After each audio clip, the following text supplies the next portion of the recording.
राम राम जी, जय माता दी। कैसे हो आप सब? उम्मीद करते सब ठीक होंगे। कहानियों का पिटारा चैनल पर आपका स्वागत है। मेरे चैनल पर आपको हिंदी और हरियाणवी दोनों भाषा में कहानियाँ सुनने को मिलेंगी। तो मेरी आज की कहानी हिंदी भाषा में है और कहानी का नाम है रामलाल और सुशीला का संघर्ष। यह एक गांव के परिवार की कहानी है। एक बार गांव में एक छोटा सा परिवार रहता था और वो साथ मिलकर सब कठिनाइयों का सामना करता और जीवन में सुख दुख पाता। इस परिवार में 4 सदस्य थे, पिता, माता, बड़ा भाई और छोटी बहन। उनके नाम थे रामलाल, सुशीला, मोहन और सुमन। रामलाल और सुशीला का विवाह बचपन में ही हो गया था। दोनों ही गरीब परिवार से थे, लेकिन उनमें जीवन को बेहतर बनाने की इच्छा थी। रामलाल ने अपनी पढ़ाई पूरी नहीं की थी, लेकिन उसकी मेहनत और ईमानदारी के कारण गाँव में उसकी अच्छी पहचान थी। वह खेतों में काम करता और अपने परिवार को पालने के लिए दिन रात मेहनत करता था।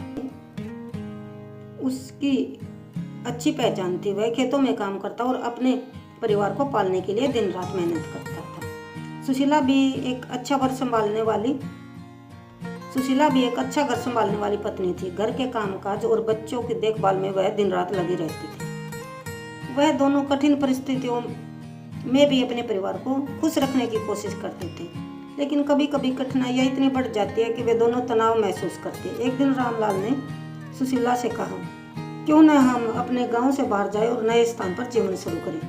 सुशीला ने गहरी सांस ली और कहा, मैं जानती हूँ कि हमारी जिंदगी यहाँ कठिन है, लेकिन मुझे पक्का विश्वास है कि यहाँ रहते हुए भी हम कुछ बेहतर कर सकते हैं। रामलाल ने कहा, तुम ठीक कह रही हो, लेकिन कभी कभी हमें अपनी किस्मत को चुनौती देनी चाहिए। वह दोनों एक दूसरे की मदद से अपने सपनों को पूरा करने के लिए तैयार थे। मोहन और सुमन के लिए यह जीवन कठिन था, क्योंकि उनका परिवार गरीब था, लेकिन उन्हें शिक्षा के महत्व का गहरा एहसास था। रामलाल और सुशीला ने अपने बच्चों को स्कूल भेजने का निश्चय किया। मोहन, जो 8वीं कक्षा में था, बहुत होशियार था और पढ़ाई में रुचि रखता था। वही सुमन, जो सिर्फ 5वीं कक्षा में थी, वो भी बहुत तेज थी पढ़ने में, लेकिन उसे कभी कभी स्कूल जाने का मन नहीं होता था। एक दिन मोहन ने सुमन से कहा, तुम्हें स्कूल जाना चाहिए, क्योंकि यह तुम्हारी सफलता का पहला कदम है। सुमन ने कहा, मुझे पढ़ाई का मन नहीं करता, लेकिन तुम जो कह रहे हो मुझे समझ आता है, मैं कोशिश करूंगी। सुशीला ने बच्चों को हमेशा प्रोत्साहित किया। उसने कहा, तुम दोनों ही मेहनत करो, तुम दोनों में बहुत संभावनाएं हैं, हमें तुम जो चाहो वो हासिल कर सकते हो। रामलाल भी कहता था, शिक्षा ही वह माध्यम है जिसे हम अपने जीवन को बेहतर बना सकते हैं। अगर तुम मेहनत करोगे तो एक दिन तुम पर हमें गर्व होगा। कठिनाइयों का संघर्ष ऐसे ही चलता रहा। समय बीतता गया और परिवार की आर्थिक स्थिति में भी सुधार नहीं आया। रामलाल ने कई बार गांव में काम के लिए प्रयास किए, लेकिन अधिकतर समय वह खाली हाथ ही लौटता। एक दिन गांव में एक बड़ा अकाल आ गया। खेतों में फसलें सूखने लगी और लोगों के पास खाने के लिए भी कुछ नहीं था। यह स्थिति रामलाल और उसके परिवार के लिए एक बड़े संकट की तरह थी। सुशीला ने कहा, अब हमें किसी तरह इस संकट से बाहर निकलने का रास्ता ढूंढना चाहिए। रामलाल ने सोचा, अगर हम इस समय भी हार मान गए तो हमारी मेहनत बेकार चली जाएगी।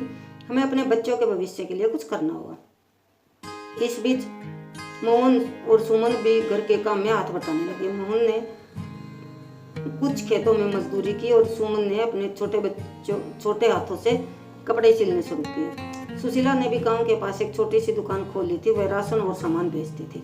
धीरे धीरे उनकी मेहनत रंग लाने लगी। गांव वाले भी उनकी ईमानदारी और कठिनाइयों के बावजूद सफलता के लिए उनकी सराहना करने लगे। रामलाल ने महसूस किया कि जब तक परिवार एकजुट रहता है, कोई भी समस्या हल की जा सकती है। मोहन की शिक्षा ने मेहनत और लगन से पढ़ाई की। अकाल और आर्थिक संकट के बावजूद उसने पढ़ाई नहीं छोड़ दी। उसकी मेहनत को देखकर उसके शिक्षक भी बहुत खुश थे। एक दिन मोहन के शिक्षक ने कहा, तुम्हारे अंदर विशेष क्षमता है, अगर तुम इसी तरह मेहनत करते रहो तो तुम एक दिन बहुत बड़ा आदमी बनोगे।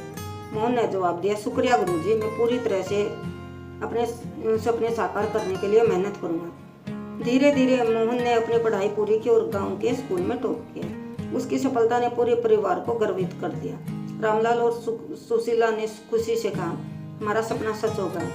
सुमन भी अपनी पढ़ाई में आगे बढ़ी और उसने उच्च शिक्षा लेने का निर्णय लिया। हालांकि यह निर्णय बहुत कठिन था क्योंकि उसके परिवार की स्थिति ठीक नहीं थी, लेकिन उसकी मेहनत और लगन ने उसे सफलता दिलाई। सुमन ने एक दिन अपनी माँ से कहा, माँ मैं एक दिन बड़ी नौकरी करूंगी और आप दोनों को बहुत खुश रखूंगी। सुशीला ने आंसू भरी आंखों से कहा, तुमने जो सपना देखा है हम तुम्हारे साथ है, तुम किसी भी मंजिल तक पहुंच सकते हो। समय बीतता गया और मोहन और सुमन दोनों ने अपनी शिक्षा पूरी की। मोहन ने इंजीनियरिंग की पढ़ाई पूरी की और एक बड़े शहर में नौकरी पा ली। वही सुमन ने मेडिकल में प्रवेश लिया और एक डॉक्टर बनी। रामलाल और सुशीला ने अपने दोनों बच्चों की सफलता को देखा और महसूस किया। उसने संघर्ष और मेहनत का फल मिल गया। आज उनका परिवार गांव का सबसे सम्मानित और समृद्ध परिवार बन चुका है। उन्होंने अपनी मेहनत, एकजुटता और सपनों पर विश्वास से वह सब हासिल किया जो असंभव लगता है। इस कहानी से हमें यह सीखने को मिलता है कि कठिनाइयाँ आएंगी लेकिन परिवार का साथ और मेहनत कभी भी विफल नहीं जाती। अगर हम अपने सपनों के प्रति ईमानदार और संकल्पित रहें तो कोई भी समस्या हमें रास्ते से नहीं हटा सकती। तो कहानी आपको कैसी लगी कमेंट करके ज़रूर बताएं, और अच्छी लगी हो तो प्लीज़ लाइक कमेंट शेयर ज़रूर कीजिएगा। तो मिलते हैं नई वीडियो में, तब तक के लिए बाय बाय, टेक केयर।